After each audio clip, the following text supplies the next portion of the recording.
பிதா குமாரன் பரிசுத்த ஆவியின் நாமத்தினாலே ஆமென்.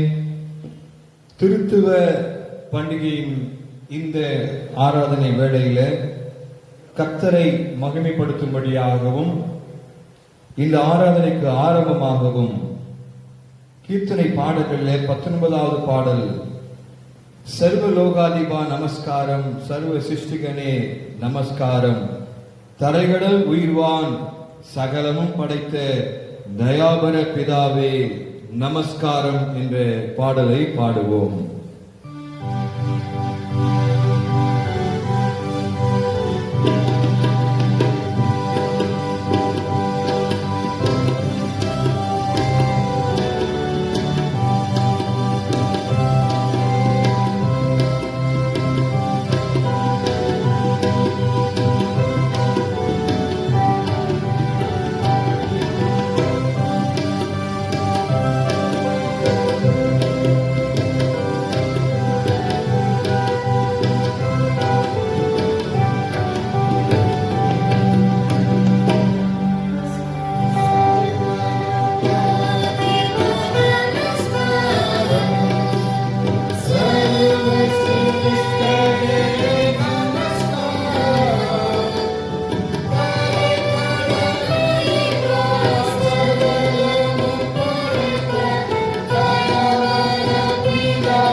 திருத்துவ பண்டிகை ஆராதனையாகி இன்று வாசிக்கும்படி குறிக்கப்பட்டிருக்கக்கூடிய சங்கீத பகுதியை வாசிக்க கேட்போம். அது சங்கீதங்களின் புத்தகம் 99ஆம் சங்கீதம். சங்கீதங்களின் புஸ்தகம் 99ஆம் சங்கீதம். கர்த்தர் ராஜரீகம் பண்ணுகிறார், ஜனங்கள் தத்தளிப்பார்களாக. அவர் கேருபீன்களின் மத்தியில் வீற்றிருக்கிறார், பூமி அசைவதாக. கர்த்தர் சீயோனில் பெரியவர், அவர் எல்லா ஜனங்கள் மேலும் உயர்ந்தவர்.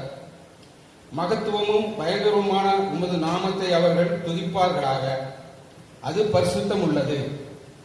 ராஜாவின் வல்லமை நீதியில் பிரியப்படுகிறது. தேவரீர் நியாயத்தை நிலைநிறுத்துகிறீர். நீர் யாக்கோபில் நியாயமும் நீதியும் செய்கிறீர். நம்முடைய தேவனாகிய கர்த்தரை உயர்த்தி அவர் பாதபடியிலே பணியுங்கள், அவர் பரிசுத்தம் உள்ளவர்.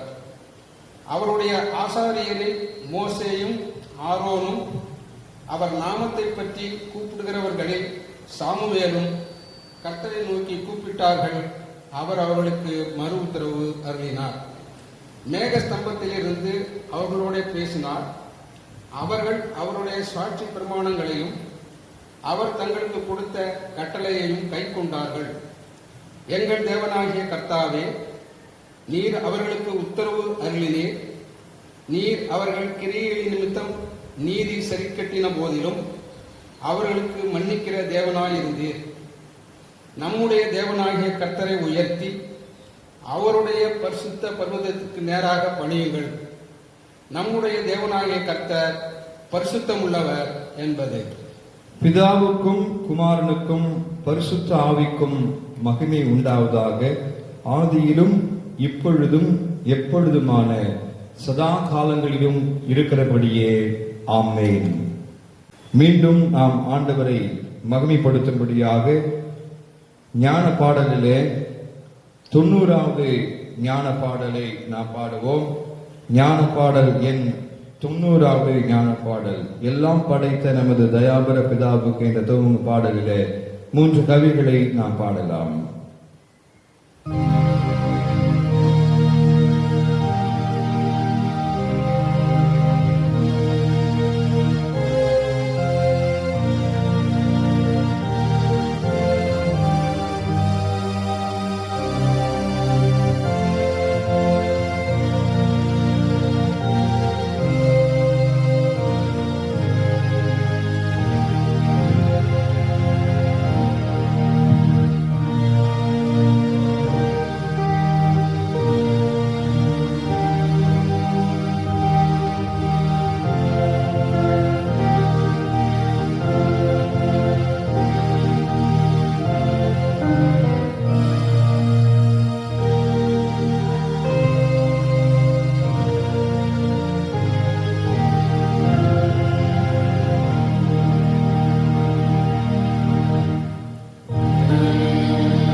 பரிசுத்த பரிசுத்த பரிசுத்த.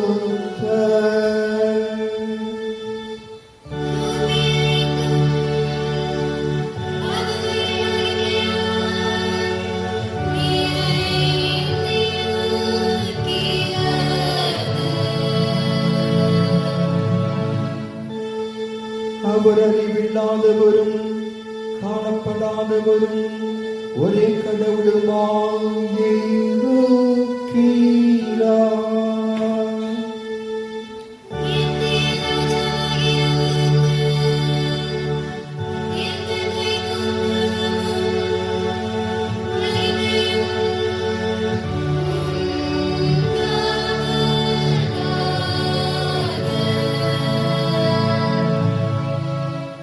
சகலமும் அவராலும் அவர் மூலமாயும் அவருக்கென்றும் இருக்கிறது.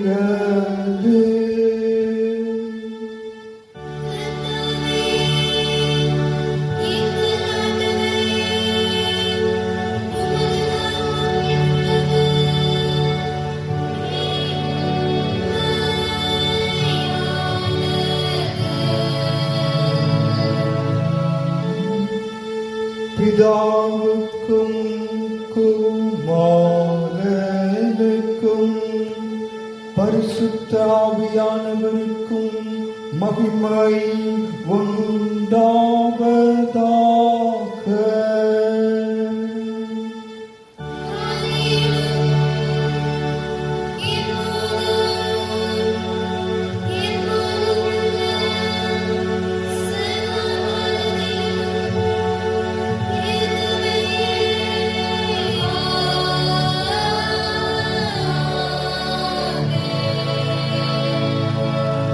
புரியவர்களே, பராபரன் நமது இதயத்தை திறந்து நம்முடைய பாவங்களை அறிக்கை செய்து ஆத்தும பசிதாகத்தோடு நம்முடைய கிருபைக்காக மன்றாடுவோம் வாருங்கள். கிருபையும் இரக்கமுள்ள பராபரனே, நாங்கள் பாவிகளாக பிறந்து மனதினாலும் வாக்கினாலும் செய்கையினாலும் மிகுதியான பாவங்களை செய்து நித்திய தண்டனைக்கு தகுதியாக இருக்கிறோம் என்பதை ஒப்புக்கொள்கிறோம். கர்த்தாவே, பாவிகளாங்களிடம் கிருபையுள்ளவராயிரும். கர்த்தாவே, நாங்கள் மெய்யான விசுவாசமும் சுத்த இருதயமுள்ளவர்களாக ஊழியம் செய்படி நீங்கள் பாவனத்தை மாற்றி எங்களை சுத்திகரித்திருளும். தந்தையாகிய கடவுளை எல்லாவற்றையும் படைத்தவரே, உம்முடைய மக்களாக எங்களுக்கு இறங்கும். எங்களுக்கு கிருபை கூர்ந்து எங்களுக்கு துணை செய்திருளும். கிறிஸ்துவே, உலக மீட்பரே, கெஞ்சி கேட்கிற எங்களுக்கு இறங்கும். எங்களுக்கு கிருபை கூர்ந்து எங்களுக்காக பிதாவுடன் செல்லும். பரிசுத்த ஆவியானவரே, உண்டான சகாயரே, உம்முடைய மக்களாக எங்களுக்கு இறங்கும். எங்களை கிருபை கூர்ந்து எங்களுக்கு துணை செய்திருளும்.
பிதா நமக்கு இறங்கினார்.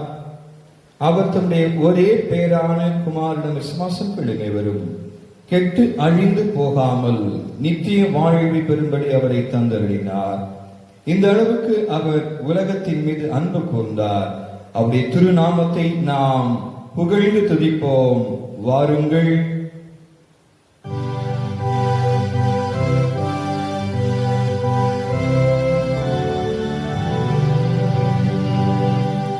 உன்னதங்களில் இருக்கிற பராபரனுக்கு மகிமையும் பூமியிலே சமாதானமும் மனிதர் பேணிலே பிரியமும் உண்டாவதாக.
கர்த்தரானவர் உங்களோடு இருப்பாராக.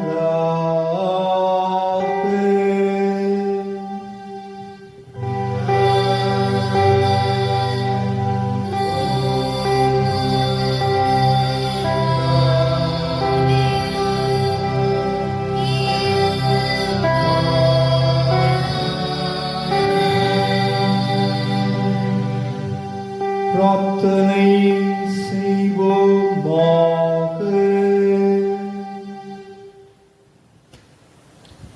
எல்லாம் வல்ல நித்திய கடவுளே, கிறிஸ்தவ மெய் விசுவாச அறிக்கையில் நித்திய திருத்துவத்தின் மகிமை உணரவும், திவ்ய மகிமையின் வல்லமையால் அதன் ஒருமையை வணங்கவும் உம்முடைய அடியாருக்கு கிருபை செய்திருக்கிறீர்.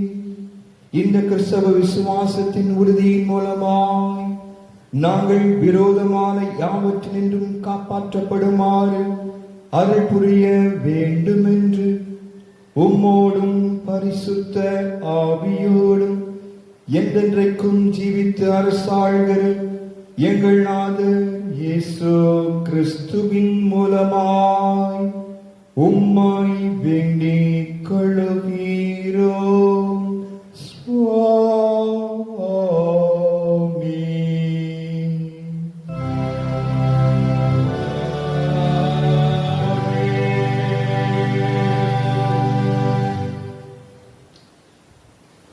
திருத்துவ பண்டிகையாகிய இந்த நாளின் ஆராதனையிலே வாசிக்கும்படி குறிக்கப்பட்டிருக்கக்கூடிய பழைய ஏற்பாட்டின் பகுதியை வாசிக்க நாம் கேட்போம்.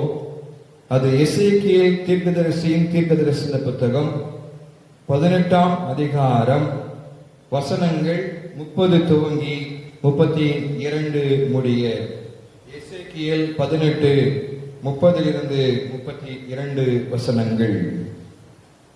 ஆகையால் இஸ்ரவேல் வம்சத்தாரே, நான் உங்களில் அவனவனை அவனவன் வழிகளுக்கு தக்கதாக நியாயம் தீர்ப்பேன் என்று கர்த்தராகிய ஆண்டவர் சொல்கிறார்.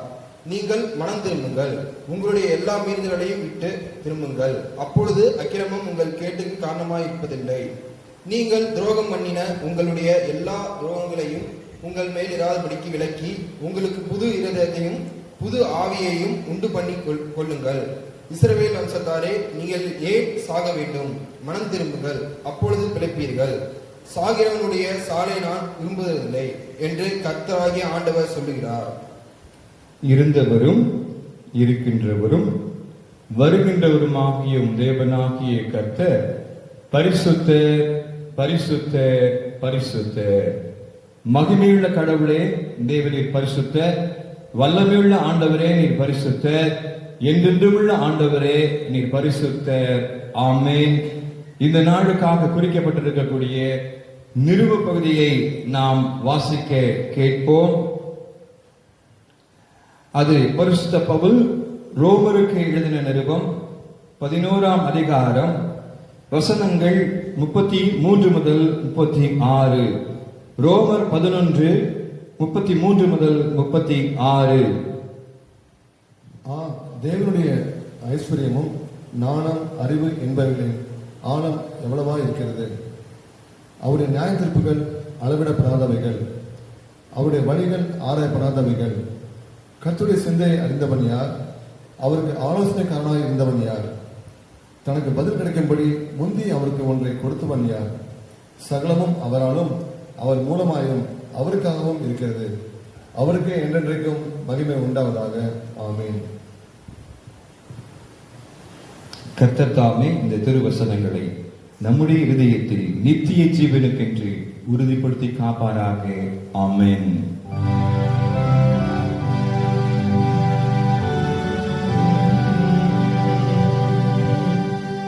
இருந்தவரும் இருக்கிறவரும் வருவருமான சர்வ வல்லமுடைய கடவுளாகிய கர்த்தர் பரிசுத்த பரிசுத்த பரிசுத்த.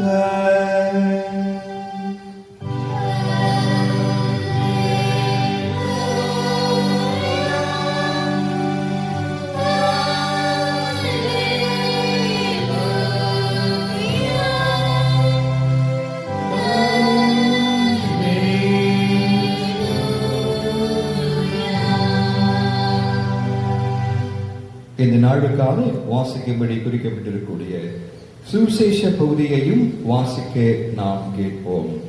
அது பரிசுத்த யோவான் எழுதின சுவிசேஷம் 3ஆம் அதிகாரம் வசனங்கள் 1 துவங்கி 15 முடிய. யோவான் 3 1 முதல் 15.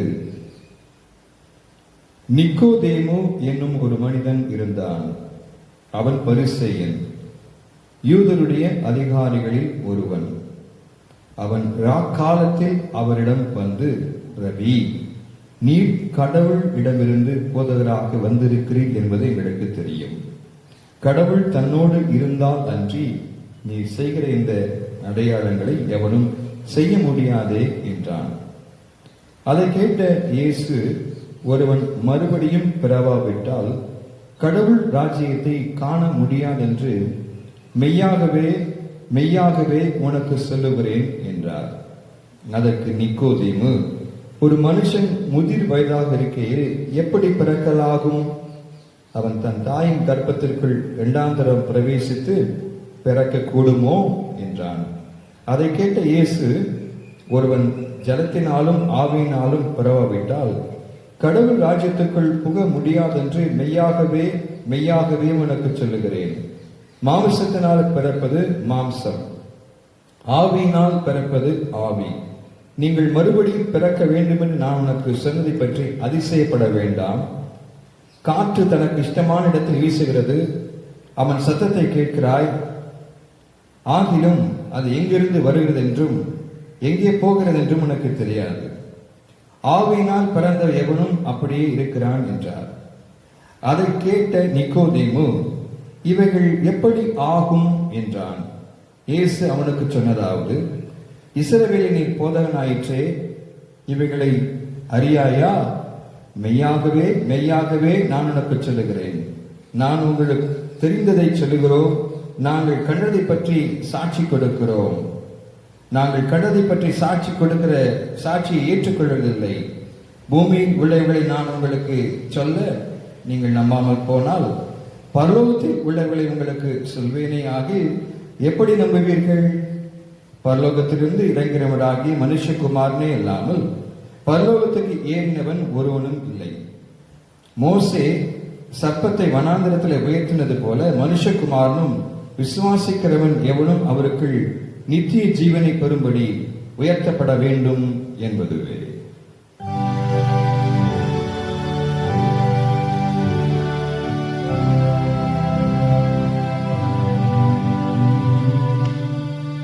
அவருடைய நல்ல வார்த்தைக்காக அவருக்கு ஸ்தோத்திரம்.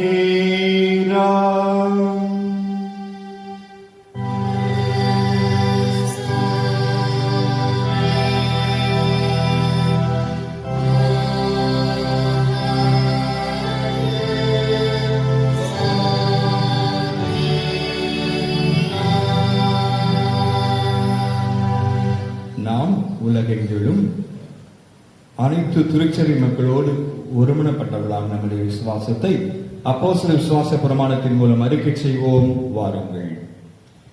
பரலோகத்தையும் பூலோகத்தையும் படைத்த சர்வத்திற்கு வல்ல பிதாவாகிய விசுவாசிக்கிறேன். அவருடைய இரண்டாம் குமாரனும் நம்முடைய ஆண்டவராகிய இயேசு கிறிஸ்துவை விசுவாசிக்கிறேன். இவர் பரிசுத்த ஆவியினாலே கர்ப்பத்தில் உட்பவித்து தனிமையான இடத்தில் பிறந்து குந்தி காற்றின் கீழ் பாடுபட்டு சிலுவையில் அறைந்து மரித்தடக்கம் செய்யப்பட்டார். பாதத்தில் இறங்கி மூன்றாம் நாள் மரித்திருந்து வைத்திருந்தார். பரத்துக்கு ஏறி இல்லாமல் பிதாவாகிய கடவுள் இலக்கத்தை வைத்திருக்கிறார். அவரிடத்திலிருந்து உயிரிழந்தோருக்கு மரித்தோருக்கு நியாயத்தீர்ப்பு அளிக்க வருவார். பரிசுத்த ஆவியானவரை விசுவாசிக்கிறேன். பொதுவான பரிசுத்த கிறிஸ்தவ சபையும் பரிசுத்த ஐக்கியமும் பாவ மன்னிப்பும் சரீர வீட்டிலும் நித்திய ஜீவனும் உண்டென்று விசுவாசிக்கின்றேன். ஆமென். இந்த விசுவாசத்துல நாம் எல்லாரும் உறுதியோடு நிலைத்திருக்க கர்த்தர் கிருபை செய்வாராக. ஆமென். மீண்டுமாக ஆண்டுடைய நாமம் மகிமைப்படும்படியாக ஞான பாடலில் 332வது ஞான பாடல் 332வது ஞான பாடலில் முதல் 3 கவிகளை பாடுவோம். மூவருவர் தயாபரா நீர் ஞானஸ்தானமான முழுக்கால் எங்களை மகா பெரிய தயவான அன்போடே பாவங்களற சுத்திகரித்த உன்னத அருளுக்கு புகழ்ச்சி என்ற 332வது ஞான பாட்டின் முதல் 3 கவிகளை பாடுவோம்.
நம்முடைய பிதாவாகிய தேவனிடமிருந்தும் ஆண்டவராகிய இயேசு கிறிஸ்துவிடமிருந்தும் நம் எல்லாருக்கும் கிருபையும் சமாதானமும் பெருக கடவுது.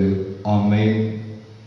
திருத்துவ பண்டிகையாகிய இன்று நாம் சிந்திக்கும்படியாக கொடுக்கப்பட்டிருக்கக்கூடிய திருமறை பகுதி பரிசுத்த யோவான் எழுதின சுவிசேஷம் 3ஆம் அதிகாரம் 1 முதல் 8 வசனங்கள். யோவான் 3:1 முதல் 8. யூதருக்குள்ளே அதிகாரியான நிக்கோதேமே எனப்பட்ட பரிசேயன் ஒருவன் இருந்தான். அவன் ராக்காலத்திலே இயேசுவினிடத்தில் வந்து, ரபி, நீர் தேவனிடத்திலிருந்து வந்த போதகர் என்று அறிந்திருக்கிறோம். ஏனெனில் ஒருவனும் தன்னுடனே தேவன் இராவிட்டால் நீர் செய்கிற இப்படிப்பட்ட அற்புதங்களை செய்ய மாட்டான் என்றான். இயேசு அவனுக்கு பிரதியுத்தரமாக, ஒருவன் மறுபடியும் பெறாவிட்டால் தேவனுடைய ராஜ்யத்தை காண மாட்டான் என்று மெய்யாகவே மெய்யாகவே உனக்கு சொல்கிறேன் என்றார். அதற்கு நிக்கோதேமு, ஒரு மனுஷன் முதிர் வயதாய் இருக்கையில் எப்படி பிறப்பான்? அவன் தன் தாயின் கர்ப்பத்தில் 2ஆம் தரம் பிரவேசித்து பிறக்க கூடுமோ என்றான். இயேசு பிரதியுத்தரமாக, ஒருவன் ஜலத்தினாலும் ஆவியினாலும் பெறாவிட்டால் தேவனுடைய ராஜ்யத்தில் பிரவேசிக்க மாட்டான் என்று மெய்யாகவே மெய்யாகவே உங்களுக்கு சொல்லுகிறேன். மாம்சத்தினால் பிறப்பது மாம்சமாயிருக்கும், ஆவியினால் பிறப்பது ஆவியாயிருக்கும். நீங்கள் மறுபடியும் பிறக்க வேண்டும் என்று நான் உனக்கு சொன்னதை குறித்து அதிசயப்பட வேண்டாம். காற்றானது தனக்கு இஷ்டமான இடத்திலே வீசுகிறது, அதன் சத்தத்தை கேட்கிறாய், ஆகிலும் அது இன்னா இடத்திலிருந்து வருகிறது என்றும் இன்ன இடத்திற்கு போகிறது என்றும் உனக்கு தெரியாது. ஆவியினால் பிறந்தவனே அவனும் அப்படியே இருக்கிறான் என்றார். ஜெபம் செய்வோம். வாரும் பரிசுத்த ஆவியானவரே, உம்மை விசுவாசிக்கிற எங்கள் உள்ளத்திலே நீ தங்கியிருந்து அதை உமது அன்பினால் நிறைவேறிடும். பற்பல மொழிகள் பேசும் பல நாட்டினரை ஒரே விசுவாசம் உடையவர்களாக இருக்கும்படி கூட்டி சேர்த்திருக்கிற தேவரே, உமது சத்தியத்தை கொண்டு எங்களை உமக்கென்று விளைக்கச் செய்திருடும். உம்முடைய வார்த்தையே சத்தியம் சுவாமி. ஆமென். கிறிஸ்துவுக்குள் அன்பானவர்களே, இன்று திருத்துவ பண்டிகை. திருத்துவ பண்டிகைக்கு பின்வரும் காலங்கள் பண்டிகை இல்லாத காலங்கள் என்று அழைக்கப்படுகின்றது. திருத்துவம் என்ற இந்த சொல் நேரடியாக திருமலையிலே நாம் காண முடியவில்லை. ஆனாலும் பிதா, குமாரன், பரிசுத்த ஆவியின் நாமத்தினாலே நாம் கர்த்தரை துதிக்கிறோம், வழிபடுகின்றோம்.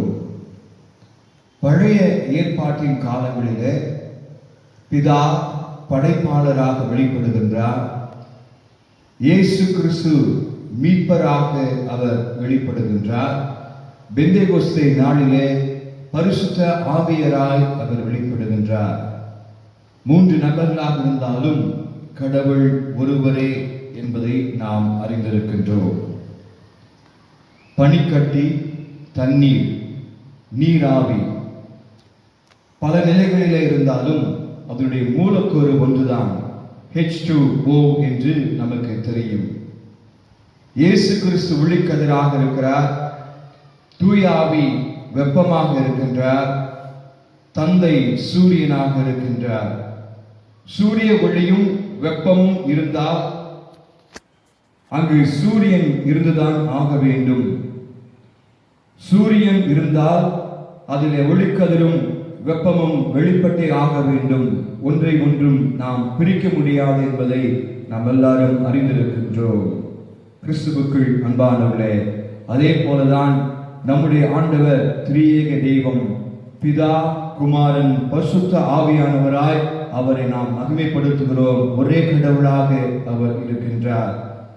மத்தேயு 11ஆம் அதிகாரம் 25ஆம் வசனத்தை வாசிக்கும் போது, அந்த சமயத்திலே இயேசு சொன்னது, பிதாவே, வானத்துக்கும் பூமிக்கும் ஆண்டவரே, இவைகளை ஞானிகளுக்கும் கல்விமான்களுக்கும் மறைத்து பாலகருக்கு வெளிப்படுத்தினபடியால் உம்மை ஸ்தோத்திரிக்கிறேன். மைந்தராகிய கடவுள், தந்தையாகிய கடவுளிடம் பேசுகிறதை இங்கு நாம் காண முடிகின்றது. அதே போல மத்தேயு 3ஆம் அதிகாரம் 17ஆம் வசனத்திலே, அன்றியும் வானத்திலிருந்து ஒரு சத்தம் உண்டாகி, இவர் என்னுடைய நேசகுமாரன், இவரில் பிரியமாய் இருக்கிறான் என்று உரைத்தது. தந்தையாகிய கடவுள் மைந்தராகிய கடவுளை தம் மைந்தராக வெளிப்படுத்துகிறதை இங்கு காண முடிகிறது. அதே வண்ணமாக ரோமர் 8ஆம் அதிகாரம் 27ஆம் வசனத்திலே, ஆவியானவர் தேவனுடைய சித்தத்தின்படியே பரிசுத்தவான்களுக்காக வேண்டுதல் செய்கிறபடியால் இருதயங்களை ஆராய்ந்து பார்க்கிறவர் ஆவியின் சிந்தை இன்னதென்று அறிவார். பரிசுத்த ஆவியானவர் பிதாவின் சித்தத்தின்படியாக அவர் தம்மை வெளிப்படுத்தி எல்லாவற்றையும் செய்கிறவராக இருக்கிறார் என்று அங்கு உணர்த்தப்படுகிறது. அன்புக்குரியவர்களே, நாம் ஆண்டவராகிய தெய்வம் பிதா, குமாரன், பரிசுத்த ஆவியானவரை மகிமைப்படுத்துகிறோம், அவரை துதிக்கின்றோம். இன்றைக்கு ஆண்டவராக இயேசு கிறிஸ்து நிக்கோதேமு என்ற மனிதருடன் நடந்த உரையாடல் நமக்கு பிரசங்க பகுதியாக கொடுக்கப்பட்டிருக்கிறது. அதே போல 4ஆம் அதிகாரம், யோவான் 4ஆம் அதிகாரத்திலும் சமாரிய பெண்ணோடு கூட நடந்த ஒரு உரையாடல் இடம்பெறுகிறதை நாம் அறிவோம். இன்றைக்கு நிக்கோதேமுவுக்கும் இயேசு கிறிஸ்துவுக்கும் நடந்த உரையாடலில் நமக்கு உணர்த்தி காட்டப்படும் உண்மைகளை சிந்திக்க அழைக்கப்படுகின்றோம். முதலாவது, நிக்கோதேமு என்ற மனிதனை குறித்து அங்கு பார்க்கின்றோம். அறிக்கை செய்த நிக்கோதேமு, அறிக்கை செய்த நிக்கோதேமு. அந்த நிக்கோதேமு யார்? அந்த காலத்துல 6000க்கு மேற்பட்ட பரிசேயர்கள் இருந்தார்களாம். அந்த பரிசேயர்களில் ஒருவன் தான் இந்த நிக்கோதேமு. நியாய பிரமாணத்தின்படி வாழ்ந்தவர், பாரம்பரியங்களை முறையாய் கை கொண்டவர், மற்றவர்களிடமிருந்து பிரிந்து வாழ்ந்த யூதர், போதகராக செயல்பட்டார், யூதர்களில் அதிகாரி, சனகரிப் சங்கத்தினுடைய உறுப்பினர், பல நிலைகளிலே உயர்ந்த அந்தஸ்தை உடையவர், எல்லா நிலைகளிலும் அவருக்கு மதிப்பு உண்டு. அதே விதமாக பணக்காரராக அவர் வாழ்ந்து வந்தார். அதற்கு ஒரு உதாரணத்தை நாம் திருமலை காண முடியும். யோவான் 19ஆம் அதிகாரம் 39ஆம் வசனத்தின்படி, ஆரம்பத்திலே ஓர் ராத்திரியில் இயேசுவினிடத்தில் வந்திருந்த நிக்கோதேமு என்பவன் வெள்ளை போலமும் கரிய போலமும் கலந்து ஏறக்கூடிய 100 ராத்தால் கொண்டு வந்தான். 100 ரத்தால் கொண்டு வந்தான். ஆகவே ஒரு பெரிய பணக்காரராக இருக்கிற ஒரு மனிதரால் மாத்திரமே இவர்களை கொண்டு வர முடியும் என்பதை நாம் அறிந்திருக்கின்றோம். இந்த நிக்கோதேமு என்ற இந்த மனிதனுடைய பெயருக்கான அர்த்தம் மாசற்ற ரத்தம் என்று குறிக்கப்படுகிறது. அன்பானவர்களே, இந்த நிக்கோதேமு தான் ஆண்டவராக இயேசு கிறிஸ்துவை சந்திப்பதற்கு ஆவல் கொண்டவனாய் இயேசுவை காண்பதற்கு அவன் வருகிறான். சகையு எப்படி காட்டத்தி மரத்திலே மேல் ஏறி உட்கார்ந்து இயேசுவை காண ஆவலாக இருந்தானோ, அதே போல நிக்கோதேமு இயேசுவை காண்பதற்கு ஒரு இரவு நேரத்தில் இயேசுடைய அந்த இருப்பிடத்திற்கு செல்கிறதை நாம் வாசித்தோம். அதற்கு காரணம், பகல் வேளையில நிறைய மக்கள் இயேசுவை சந்திக்க வருவார்கள், விளக்கம் கேட்பதற்கு இடையூறு ஏற்படும் என்ற ஒரு காரணத்திற்காக பதிலை விரிவாக பெற்றுக்கொள்ள வேண்டும், எல்லா சந்தேகங்களுக்கும் விளக்கம் கேட்டு அங்கு ஒரு நல்ல தீர்வை பெற்றுக்கொள்ள வேண்டும் என்பதற்காக இரவு நேரத்தில் நிக்கோதேமு ஆண்டவராக இயேசு கிறிஸ்துவை சந்திப்பதற்கு போகின்றார். பொதுவாக பரிசேயர்கள் ஆண்டவர் இயேசு கிறிஸ்துவை ஏற்றுக்கொள்வதில்லை. அதற்கு காரணம், பரிசேயருடைய செயல்பாடுகள் கர்த்தருக்கு விரோதமாக இருப்பதை பல நிலைகளிலே இயேசு கிறிஸ்து அங்கு எடுத்து காண்பித்திருக்கின்றார். ஆகவே அந்த பரிசேயர்கள் ஆண்டவர் இயேசு கிறிஸ்துவை வெறுப்பார்கள். மத்தேயு 22ஆம் அதிகாரம் 15-16 வசனங்களை வாசிக்கும் போது, அப்பொழுது பரிசேயர் போய் பேச்சில அவரை அகப்படுத்தும்படி யோசனை பண்ணி தங்கள் சீஷரையும் ஏரோதியரையும் அவர்களிடத்தில் அனுப்பினார்கள். அவர்கள் வந்து, போதகரே, நீர் சத்தியம் உள்ளவர் என்றும் தேவனுடைய மார்க்கத்தை சத்தியமாய் போதிக்கிறவர் என்றும் நீர் முகதாட்சணியம் இல்லாதவராகி எவனை குறித்தும் உமக்கு கவலை இல்லை என்றும் அறிந்திருக்கிறோம். எல்லா நிலைகளிலும் சோதிக்கும்படியாக பரிசேயர்கள் இயேசு கிறிஸ்துவை சந்திப்பது உண்டு. ஆனால் அதற்கு மாறாக இந்த நிக்கோதேமு என்ற பரிசேயர் ஆண்டவராக இயேசு கிறிஸ்துவிடம் விளக்கம் கேட்பதற்காக மற்றவர்களை அனுப்பாமல் தாமே செல்கிறதை இங்கு நாம் வாசித்தோம். தன்னுடைய தாழ்மையை ஆண்டவராக இயேசு கிறிஸ்துவுக்கு முன்பாக அவர் வெளிப்படுத்துகிறார். தனக்குள் இருந்த அந்த வாஞ்சை அவரிடத்திலே இங்கு மிக தெளிவாக எடுத்து காட்டப்படுகிறது.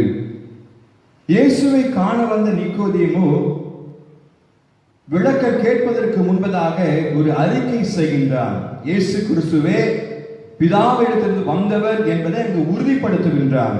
நாம் வாசிக்க கேட்ட யோவான் 3ஆம் அதிகாரத்தினுடைய 2ஆம் வசனத்தை நாம் காணும்போது, அவர் ராக்காலத்திலே இயேசுவினிடத்தில் வந்து, ரபி, நீ தேவனிடத்திலிருந்து வந்த போதகர் என்று அறிந்திருக்கிறோம். நீ தேவனிடத்திலிருந்து வந்த போதகர் என்று நாம் அறிந்திருக்கிறேன் என்று சொல்லி அவன் குறிப்பிடுகின்றான். அற்புதங்கள் அடையாளங்கள் செய்தபோது மக்கள் சொன்னார்கள்.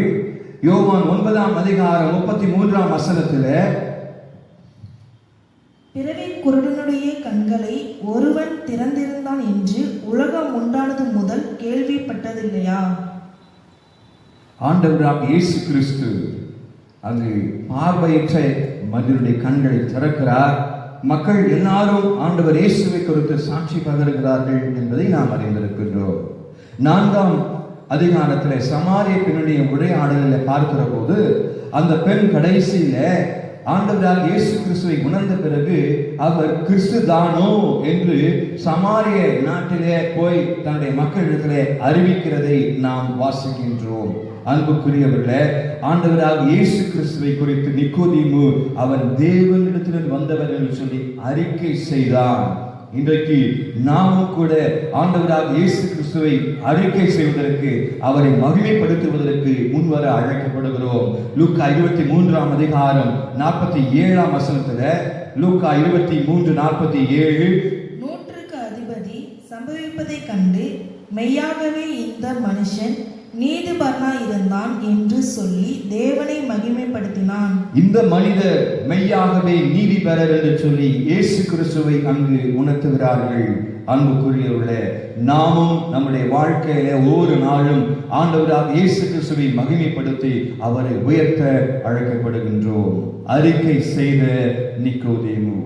இரண்டாவது, அறிந்து கொள்ள வேண்டிய சத்தியம். அறிந்து கொள்ள வேண்டிய சத்தியம். யோவான் 3ஆம் அதிகாரம் 3ஆம் வசனத்துல இயேசு கிறிஸ்து நிக்கோதேமுவிடம் சொல்லுகிறார், ஒருவன் மறுபடியும் பிறவாவிட்டால் தேவனுடைய ராஜ்யத்திற்கு புக முடியாது என்று அங்கு அவர் சொல்லுகிற போது, ஆவியிலே பிறக்க வேண்டும் என்று உணர்த்துகிற போது, நிக்கோதேமு இது எப்படி சாத்தியமாகும் என்று சொல்லி அவன் கேட்கிறான்.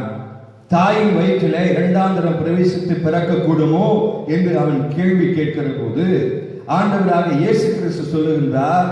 யோவான் 3ஆம் அதிகாரம் 10ஆம் வசனத்தில், இயேசு அவனை நோக்கி, நீ இஸ்ரவேலில் போதகனாய் இருந்தும் இவைகளை அறியாமல் இருக்கிறாயா?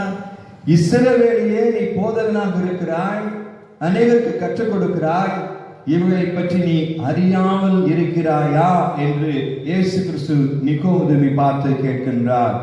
எரேமியா தீர்க்கதரிசியின் புத்தகத்தில் 5ஆம் அதிகாரத்தில் 21ஆம் வசனத்தை வாசிக்கும் போது, கண்கள் இருந்தும் காணாமலும் காதுகள் இருந்தும் கேளாமலும் இருக்கிற அறிவில்லாத ஜனங்களை கேளுங்கள். கண்கள் இருந்தும் காணாமலும் காதுகள் இருந்தும் கேளாமலும் இருக்கின்ற அறிவில்லாத ஜனங்களாக இருக்கிறார்கள் என்று எரேமியா தீர்க்கதரிசி மக்களை பார்த்து குறிப்பிடுகிறார். ஆண்டவருடைய பிதாவினுடைய தன்மைகளை, இயேசு கிறிஸ்துவின் உண்மைகளை அறிந்து கொள்ளாமல் இன்று நாம் வாழ்கிறோமா? அந்த சத்தியத்தை உணராதவர்களாக இருக்கிறோமா என்ற ஒரு கேள்வி நமக்கு எழுப்ப அழைக்கப்படுகின்றோம். இயேசு கிறிஸ்து பல அற்புத அடையாளங்களை செய்தும் அவரை குறித்து அறியாமல் உணராமல் அநேக மக்கள் வாழ்ந்து வந்தார்கள். யோவான் 12ஆம் அதிகாரத்தில் யோவான் 12ஆம் அதிகாரம் 40ஆம் வசனத்தில் வாசிக்கின்ற போது, அவர்கள் கண்களினால் காணாமலும் இருதயத்தினால் உணராமலும் குணப்படாமலும் இருக்கும்படிக்கும் நான் அவர்களை ஆரோக்கியமாக்காமல் இருக்கும்படிக்கும் அவர்களுடைய கண்களை அவர் குருடாக்கி அவர்கள் இருதயத்தை கடினமாக்கினார் என்றான். அவருடைய கண்கள் குருடாக்கப்பட்டதாய் அவருடைய இருதயம் வெளிப்படுவது அடையாமல் இருக்கிறதை அங்கு ஆண்டவர் குறிப்பிடுகின்றார். நிக்கோதேமு நியாய பிரமாணத்தை கற்று தேர்ந்த ஒரு மனிதன், அதிகாரி, மற்றவர்களுக்கு எல்லா காரியத்தையும் கற்றுக் கொடுக்கிறவன்.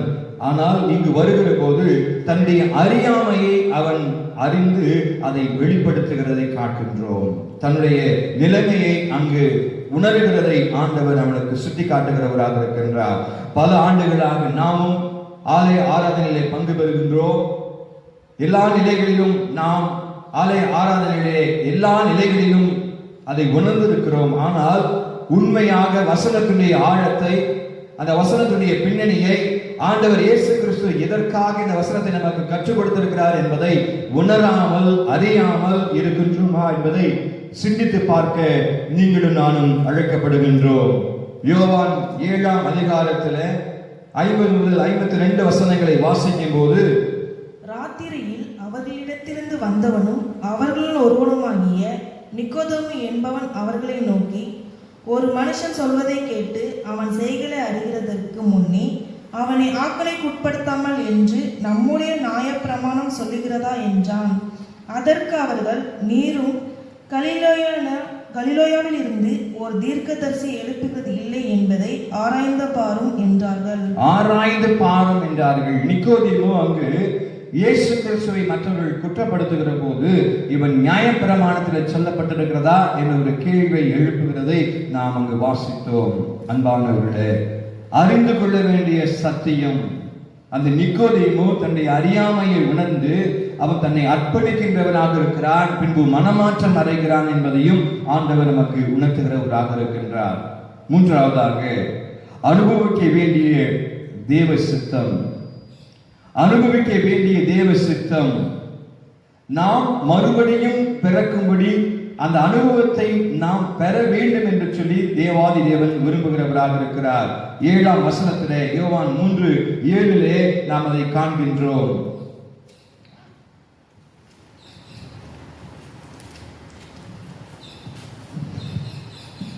நீங்கள் மறுபடியும் பிறக்க வேண்டும் என்று நான் உனக்கு சொன்னதை குறித்து அதிசயப்பட வேண்டாம் என்று அங்கு ஆண்டவர் சுட்டி காட்டுகிறார்.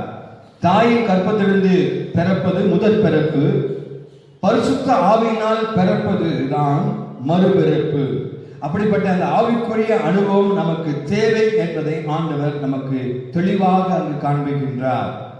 பழைய மனிதன் மாற்றப்பட்டு புதிய மனிதனாக மாறுவதுதான் அந்த மறுபிறப்பு. ரோமர் 8ஆம் அதிகாரத்துல முதல் 2 வசனங்களை வாசிக்கலாம். ரோமர் 8:1-2. ஆனபடியால் கிறிஸ்து இயேசுக்கு உட்பட்டவர்களாய் இருந்து மாம்சத்தின்படி நடவாமல் ஆவியின்படியே நடக்கிறவர்களுக்கு ஆக்கினை தீர்ப்பில்லை. மாம்சத்தின்படி நடக்காமல் ஆவியின்படி நடப்பது, அதுதான் மறுபிறப்பு, ஸ்பிரிச்சுவல் டிரான்ஸ்ஃபர்மேஷன் என்று நாம் அழைக்கின்றோம். ஆகவே அப்படிப்பட்ட ஆவியினால் பிறக்கும் அனுபவம் நமக்கு தேவை. நம்முடைய திருச்சபையிலேயே சீர்திருத்த சம்பல் அழைக்கப்படும் மார்ட்டின் லூத்தர், நம்மளுள்ள பழைய மனிதர் ஒவ்வொரு நாளும் மனம் திரும்புவதினால் அழிந்து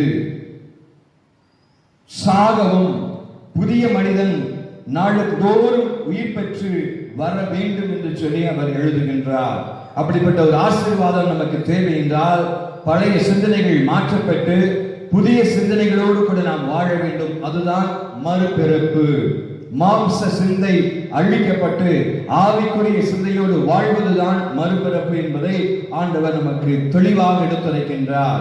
எசேக்கியேல் தீர்க்கதரிசன புத்தகத்துல 36ஆம் அதிகாரத்துல 25ஆம் வசனத்தை வாசிக்கும் போது, அப்பொழுது நான் உங்கள் மேல் சுத்தமான ஜலம் தெளிப்பேன், நான் உங்களுடைய எல்லா அசுத்தங்களையும் உங்களுடைய எல்லா நரகலான விக்கிரங்களையும் நீக்கி உங்களை சுத்தமாக்குவேன், நீங்கள் சுத்தமாவீர்கள். எல்லா நிலைகளிலும் நம்மை சுத்திகரிக்கிற தேவனாக இருக்கிறார். அதுதான் மறுபிறப்பு.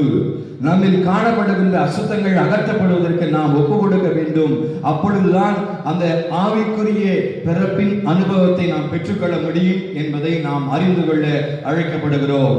நம்முடைய எல்லா நிலைகளிலும் ஆண்டவர் அதை உருவாக்கும்படியாக விரும்புகின்றார். அதை நாம் உணர்ந்துதான் பார்க்க முடியுமே ஒழிய நாம் காண முடியாது. காற்று ஒரு இடத்திலிருந்து வீசுகிறதை நாம் உணர முடியுமே ஒழிய கண்களால் நாம் பார்க்க முடியாது. அதே போலதான் ஆவிக்குரிய அந்த வாழ்க்கையுடைய மாற்றத்தை, ஆவிக்குரிய பிறப்பின் அனுபவத்தை நாம் உணர்ந்து பார்க்கலாமே ஒழிய கண்களால் காண முடியாது என்பதை ஆண்டவர் நமக்கு உணர்த்தி காட்டுகிறவராக இருக்கிறார். இயேசு கிறிஸ்துவை சார்ந்து வாழும் வாழ்க்கையில் நாம் ஒப்பு கொடுக்கும் போது இந்த அனுபவத்தை நாம் பெற்றுக்கொள்ள முடியும். இயேசு கிறிஸ்து நம் மீது அன்பு வைத்திருக்கின்றார், நம்மை வழிநடத்த விரும்புகிறார். நாம் ஆவியில் பிறந்த மனிதர்களாய் வாழ்வதற்கு அவர் வசனங்களை கற்றுக் கொடுத்திருக்கிறார். அதன்படி நாம் வாழ்ந்து வசனங்களை தியானித்து ஆண்டவராக இயேசு கிறிஸ்துவின் பிள்ளைகளாக இருக்க நாம் அழைக்கப்படுகின்றோம். அந்த அனுபவம் நமக்கு வரும்போது நிச்சயமாய் இந்த உலக வாழ்க்கையிலே நிக்கோதேமுவை போல ஆண்டவரை அறிக்கை செய்து ஆண்டவருடைய ஆசீர்வாதத்தை பெற்றுக்கொண்ட மக்களாய், சத்தியத்தை உணர்ந்தவர்களாய், புதிதாக ஆவியினாலே பிறந்த மனிதர்களாக வாழ்வதற்கு நம்மாலே முடியும் என்பதிலே எந்த விதமான சந்தேகமும் இருக்க வாய்ப்பில்லை. கர்த்தர் இந்த நாளிலும் நம் எல்லாரையும் ஆசீர்வதித்து இப்படிப்பட்ட ஒரு புதிய வாழ்க்கைக்குள்ளாக ஆவியினால் பிறந்த அனுபவத்தை பெற்று வாழ்ந்து அநேகருக்கு சாட்சியாக இருக்கும்படி நம்மை ஆசீர்வதித்து காப்பாராக. ஆமென். ஜெபம் செய்வோம்.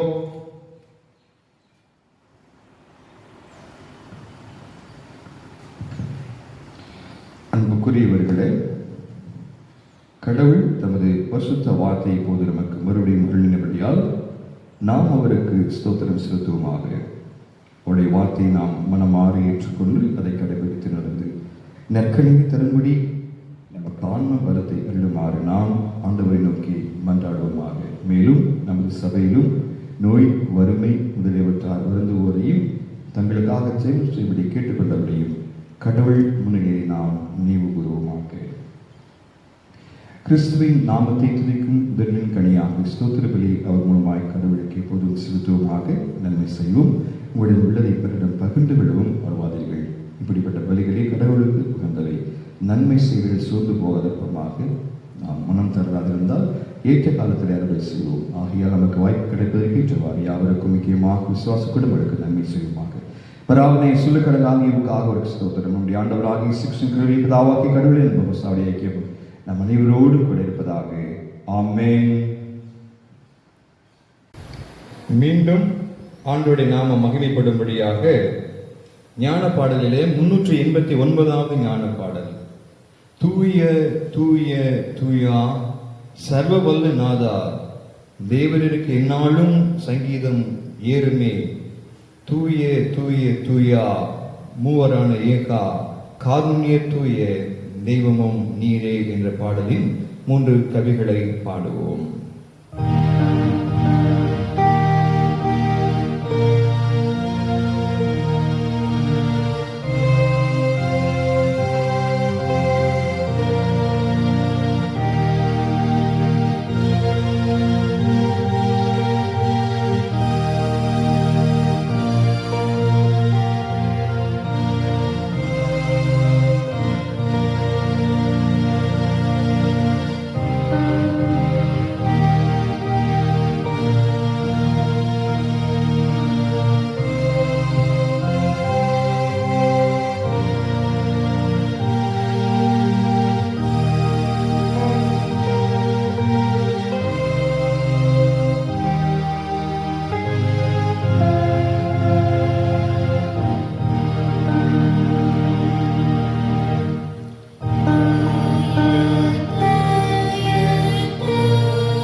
ஜெபம் செய்வோம்.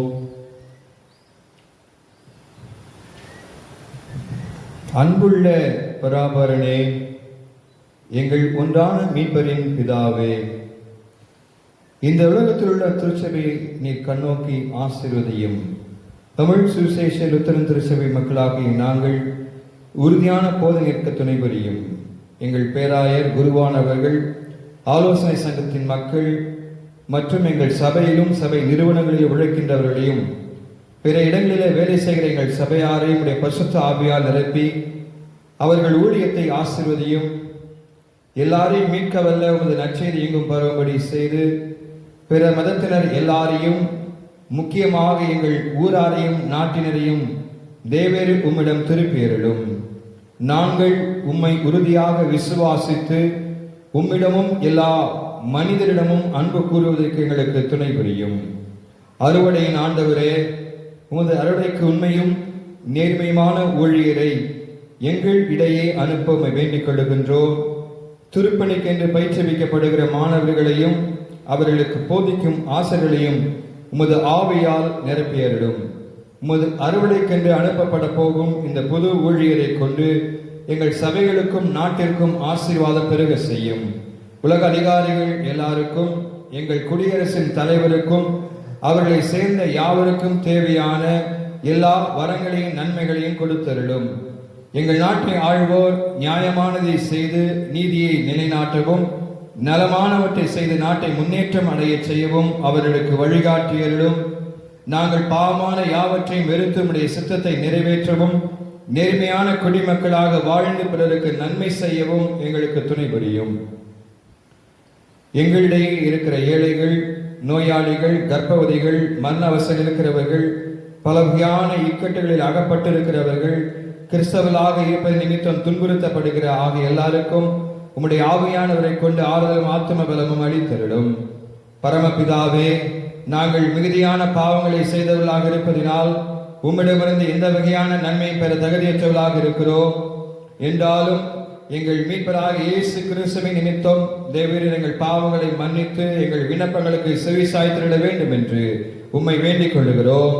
பஞ்சம், யுத்தம், கொள்ளை நோய், புயல் காற்று, பெருவெள்ளம், இடியினால் உண்டாகும் சேதம், எதிர்பாராத வகையில் நேரிடும் மரணம், நரக தண்டனை முதலிய கேடுகளில் நின்று எங்களை விலக்கி காத்தருளும். நிலம் தரும் விளைவை செழிக்க செய்து எங்கள் வாழ்க்கைக்கு தேவையான எல்லா நன்மைகள் எங்களுக்கு கொடுத்து உம்முடைய ஆசீர்வாதங்களால் எங்களை நிரப்பேற வேண்டும் என்று உம்மை கெஞ்சி கேட்டுக் கொள்கிறோம். எங்கள் ஆண்டவராக இயேசு கிறிஸ்துவே, இந்த உலகத்தில் இருக்கிற பாடுபட்டு கொண்டிருக்கிற மக்களுக்காய் ஆண்டவரே, கொரோனா வைரஸ்னாலே தாக்கப்பட்டு மிகுந்த வேதனை உள்ள மக்களுக்காக ஜெபிக்கின்றோம். ஆண்டவர் அவர்களுக்கு விடுதலை தாரும். எல்லா நாடுகளிலும் ஆண்டவரே, இந்த கொரோனா வைரஸ் கிருமி அழிந்து போகும்படியாய் உதவி செய்யுங்க. மற்ற இயற்கை சீற்றங்களிலிருந்து மக்களை பாதுகாத்துக் கொள்ளும்படியாய் நாங்கள் கேட்கின்றோம். எல்லாரையும் ஆசீர்வதிங்க. எங்கள் நாட்டின் தலைவர்களை காத்துக் கொள்ளுங்க. எல்லா விதமான சிறந்த செயல்பாடுகளின் மூலமாக இந்த கொரோனா கட்டுப்படுத்தப்பட ஆண்டவர் அவர்களுக்கு ஞானத்தை தரும்படியாக கேட்கிறோம். காத்துக்கொள்ளும், வழிநடத்தும், ஆசீர்வதியும். ஆண்டவராக இயேசு கிறிஸ்துவின் மூலம் கேட்கிறோம் எங்கள் நல்ல பிதாவே, ஆமென். பரமண்டலங்களில் இருக்கிற எங்கள் பிதாவே, உம்முடைய நாமம் பரிசுத்தப்படுவதாக, உம்முடைய ராஜ்யம் வருவதாக, உம்முடைய சித்தம் பரமண்டலத்திலே செய்யப்படுவது போல பூமியிலேயும் செய்யப்படுவதாக. அன்றைய எங்கள் அப்பத்தை எங்களுக்கு தாரும். எங்களிடம் கடன்பட்டவர்களுக்கு நாங்கள் மன்னித்திருக்கிறது போல எங்கள் பாவக்கடங்களை எங்களுக்கு மன்னித்தருளும். எங்களை சோதனைக்கு உட்பட பண்ணாதிலும் தீமையிலிருந்து எங்களை ரட்சித்துக் கொள்ளும். ராஜ்யமும் வல்லமை மன்மையும் என்றென்றைக்கும் உம்முடைய சுவாமி, ஆமென்.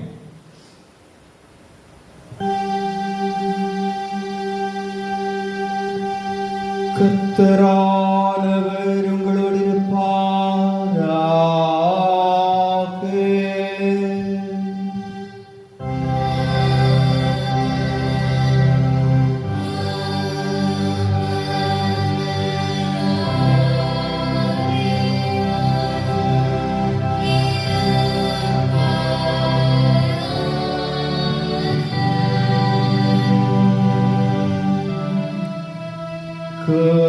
கர்த்தரானவர் உங்களை ஆசீர்வதித்து உங்களை காப்பாராக.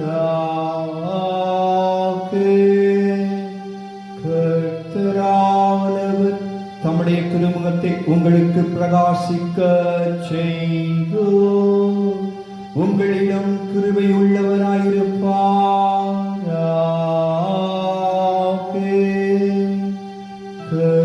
கர்த்தரானவர் தம்முடைய திருமுகத்தை உங்களுக்கு பிரசன்னமாக்கி உங்களுக்கு சமாதானம் தந்தருளுவாராக.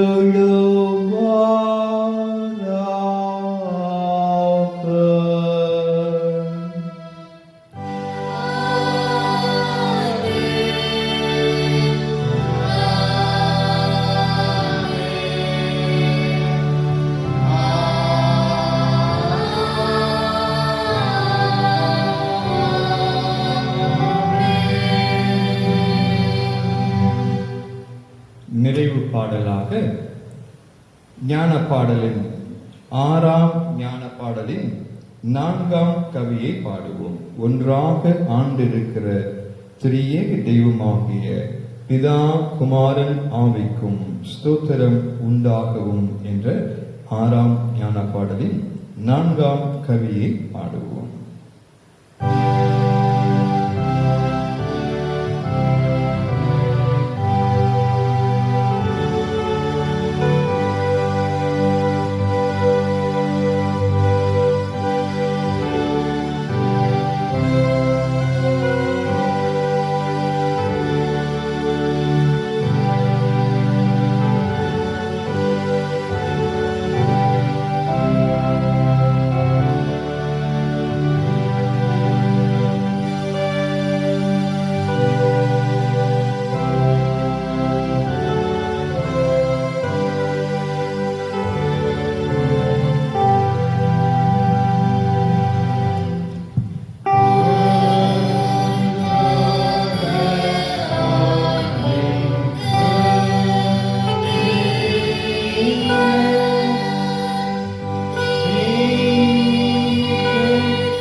என் ஆத்துமாவே கர்த்தரை ஸ்தோத்திரி, என் முழு உள்ளமே அவருடைய பரிசுத்த நாமத்தை ஸ்தோத்திரி.